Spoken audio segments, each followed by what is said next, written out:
আজকে দুপুরে কী কী রান্না করেছি দেখিয়ে দিই। এখানে গরম গরম সাদা ভাত আগে থেকেই দিয়ে দিয়েছি। এই ভাতের সাথে আছে কলমি শাক ভাজা।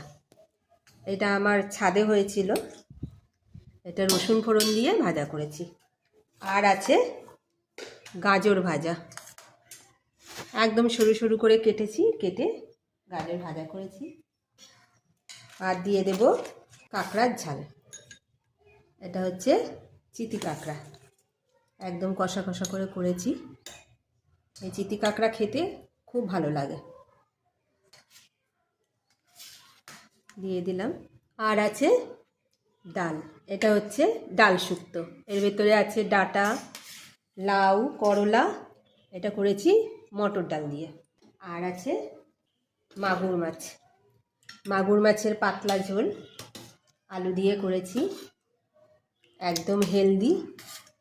আদা জিরে বাটা দিয়ে পাতলা ঝোল করেছি।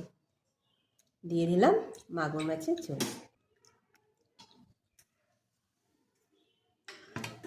এই হলো আজকের আমাদের দুপুরের লাঞ্চ। কেমন হয়েছে আজকের লাঞ্চ থালি কমেন্টে জানাবেন।